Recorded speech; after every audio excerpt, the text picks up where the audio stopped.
ครับผมครับอดีตคนเรียนโซเชียล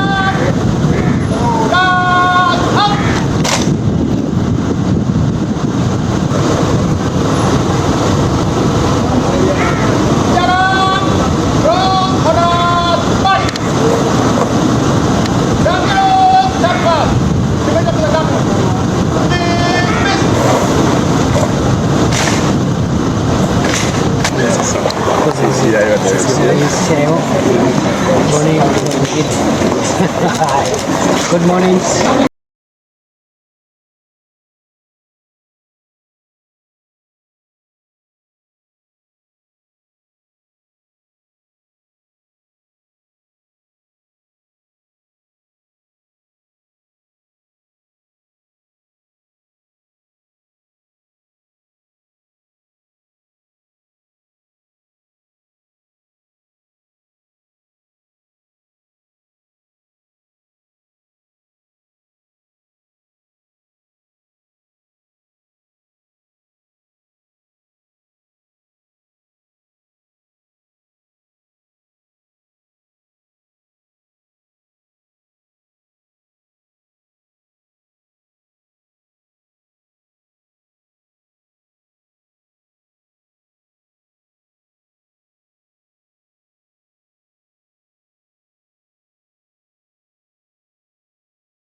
As you're aware, in March last year, one of the worst tragedies to ever occur on the soil of our country occurred in this county.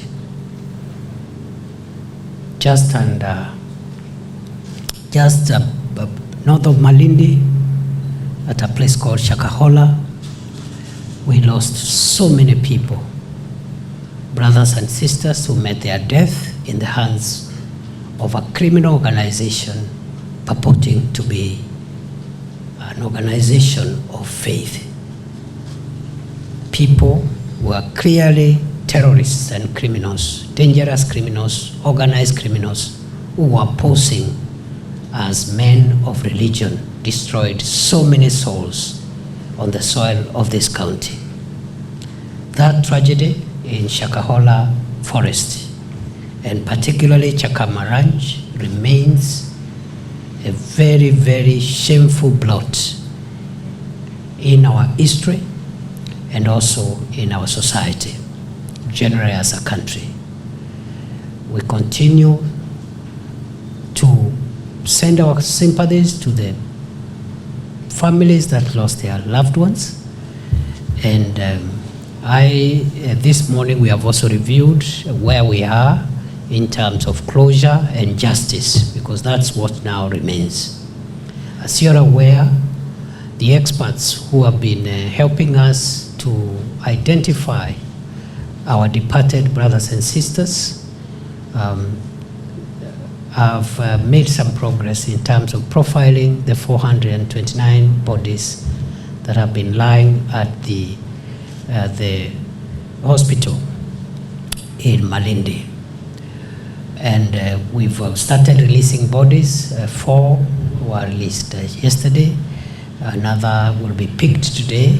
About 2-3 will be picked today. And there's a procedure. All those bodies who have been identified by their loved ones, either through DNA or physical identification or fingerprint identification, which are enough from where we sit, they will have their loved ones to bury and give them a send-off that is going to give them closure. We are very grateful to the county government of Kilifi, who have sacrificially supported our law enforcement agencies, the investigating team, and the prosecution team by preserving those bodies for more than a year now. We are very grateful to the governor of Kilifi County and the county government for going out of their way to contribute to this national matter, even if it's not even without, it's beyond their mandate. As you know, security is not a devolved function. We are very grateful. We are particularly grateful because, again, the county government has decided to waive all the charges and fees for the mortuary for all that period. And again, we are grateful. We will support the county government by paying off the electricity bills and other bills that we want to pick as national government. Also, the national government will support the families that are unable to transport their loved ones so that they can bury the remains decently. We will support them to be able to transport their loved ones. And I have directed the county security team to work with the county government so that we can identify families that require support. And the Ministry of Interior is going to support those families that are in need. Of course, there is nothing we can do to restore our brothers and sisters who met their death in that cruel manner. The only thing we can do is to achieve justice for their families and their kin. And I want to assure you, it has taken long, but we are getting there. It's a complicated crime involving murder of many people, and it has taken quite a bit, but we are on course with the primary suspect and some of the key people. But we have also other lower ranking people whom we shall also be taking into court in a short while. I am very grateful to the investigative team. They have done a good job under the Director of Homicide, Mr. Ruto. I think those are selfless Kenyans. They have served the country well. I am grateful to the forensics team, also from the DCI, and I'm also grateful to the Office of the Chief Government Pathologist, Dr. Johansen Oduor, who has done a great job to help us have closure. As you're aware, Chakama Ranch, particularly part of it where the principal suspect concentrated on his activities, remains a scene of crime. And therefore, last week the government has degazetted the rest of the Chakama Ranch. It's a 50,000 acre ranch. So about 46,000 acres are gazetted, and we have made sure that we don't have any possible grave sites there. But the 4,000 acres around where the principal suspect concentrated his crime remains a scene of crime and is not available for any public activities. We shall be fencing off that area. It will be available in the long term because the investigating team and the prosecution team will require that scene of crime to be able to prosecute and get justice. And the court may need site visits so that they can be able to put together the evidence and the material that they will have received from the prosecution. So that area now remains out of bounds, is not available. And because of the defilement and the discretion that was done on that scene of crime, the government has decided that that parcel, the 4,000, will be compulsorily taken by government, and it is going to be used to, first of all, arrest any of our brothers and sisters or our children who lost their lives, but either they cannot be identified for whatever reason, or maybe they have not been claimed, or if a family voluntarily agrees, we are going to lay them in a dignified manner on that parcel, and the government will also construct a memorial on that property so that it remains a permanent reminder of what happened in our country. As I've said, this is the worst security attack ever to occur on the soil of Kenya. Finally, still on Shakohola, many people, including the families of the victims and the general public and other stakeholders in the justice sector, are also waiting for the accountability of other players who facilitated this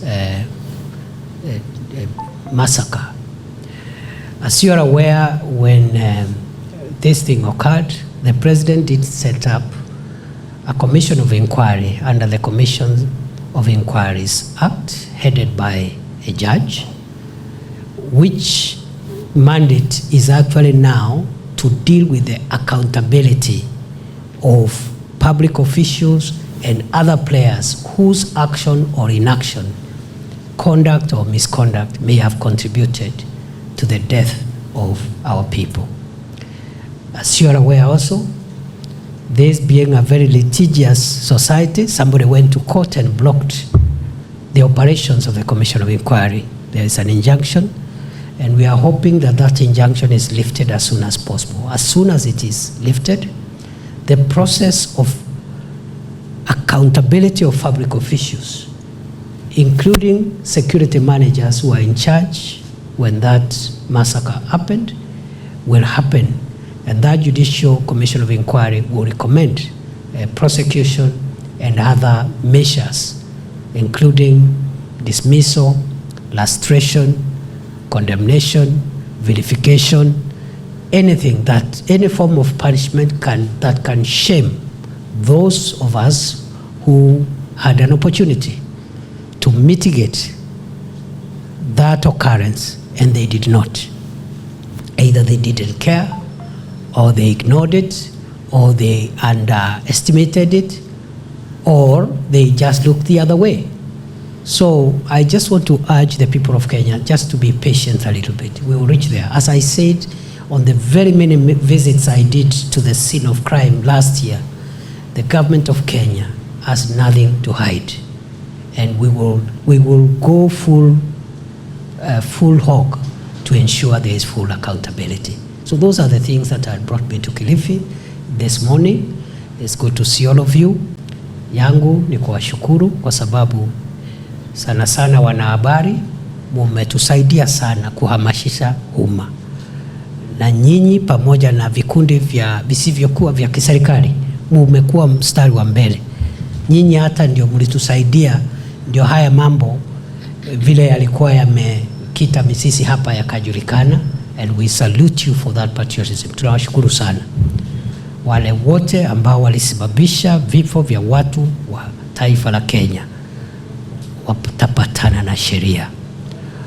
Wauaji wakiongozwa na mshukiwa mkuu ambao tumemkamata na wale wenzake, tutahakikisha kwamba wamepata haki ya milele, wamepata hukumu ile ambayo itawasukuma maisha yanayobaki iwe ni maisha ya hukumu kwa kitendo hicho. Vile vile maafisa wa serikali ambao kwa njia moja ama ingine walihusika ama walikataa kuchukua hatua mpaka wananchi wa Kenya wakauawa kwa njia ile, vile vile tutawachukulia hatua. Kuna tume ambayo ni tume ya rais ya kuchunguza mambo hayo, na hiyo tume wakati kesi itaondolewa kotini ndio itatumika kutusaidia kujua ni hatua gani, ni maafisa gani tutashtaki, ni maafisa gani watafutwa kazi, ni maafisa gani watatajwa kwa umma kama watu ambao walikosa katika kuadilika katika kazi yao mpaka watu ya Kenya wakapoteza maisha kwa njia ile. Vile vile ile sehemu ya Chakama ekari 50,000 sasa imetolewa katika gazeti rasmi ya serikali kama mahali palipotatizika, na ile imebaki ni ekari 40 ekari 4,000 ambazo zilitumika na mshukiwa mkuu na wandani wake kufanya uhalifu ambao alifanya. Hizo ekari 4,000 zitabaki kuwa mahali palipotatizika na hazitarejeshwa katika shughuli zozote tena. Mahali pale serikali itachukua kwa sheria ambayo ni ya lazima, ili wenzetu ambao wameaga dunia na labda hawajatambuliwa ama wapendwa wao wangetaka wapumzishwe pale, tutaenda pale tufanye ukumbusho, na hapo pia tuwalaze pale, na majina ya waathiriwa wote tuweke pale, ile iwe ukumbusho, mahali tutakuwa tunaenda kufanya maombi na kufikiria juu ya wenzetu ambao tulipoteza kwa njia ile ambayo ilikuwa njia ya kinyama.